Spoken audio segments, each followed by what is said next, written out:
ఎండిపోతున్న పంటకి బిందెలతో నీళ్లు పోస్తున్న రైతుల దీనస్థితిని చూస్తుంటే మనసంతా తరుక్కుపోతుంది. ఇలాగే ఉంది జగిత్యాల జిల్లా గొల్లపల్లి మండలం రంగదామునిపల్లెలోని రైతుల పరిస్థితి. వానలు కురవకపోవడంతో పంట ఎండిపోయే పరిస్థితి నెలకొంది. కరెంటుతో బావిలోని నీటిని పంటకి పెడుతూ కాలం గడుపుతున్నారు రైతులు.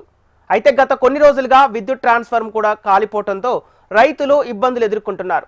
వానలు కురవక కరెంటు లేక తమ పంటలు ఎండిపోతున్నాయని రైతులు ఆవేదన వ్యక్తం చేస్తున్నారు. ట్రాన్స్ఫార్మర్ కాలిపోయి 10 రోజులు గడుస్తున్నా ఎవరు పట్టించుకోవటం లేదని అధికారులు స్పందించి వెంటనే ట్రాన్స్ఫార్మర్ మరమ్మతులు చేపించాలని రైతులు విజ్ఞప్తి చేస్తున్నారు. మా పరిస్థితి ఏంది? నార్లు ఎండిపోతున్నాయి. ఇప్పుడు మాకు ఈ నార్లు ఎండిపోయినాక ఇప్పుడు ఈ పొట్ట దెబ్బ కొట్టే పవిత్రం అయిపోతున్నది. మాకు ఏ లోకం ఏ నరుడు కూడా మాకు ఏ నాయకుడు కూడా మాకు సాయం చెప్పలేరు. కరెంట్లు ఎండిపోతున్నాయి. మేము చెప్తే కరెంట్ వాళ్ళు కూడా మీదోళ్ళు కూడా ఎవరు కూడా పట్టించుకుంటారు, ఎవరు కూడా చెప్తలేరు. జల్దిన మనకు అది ఏదైనా కానీ కరెంట్ మాకు వేసేటోళ్ళు ఇప్పుడు ఎవరు కూడా మాకు పట్టింపు మాకు చేస్తలేరు.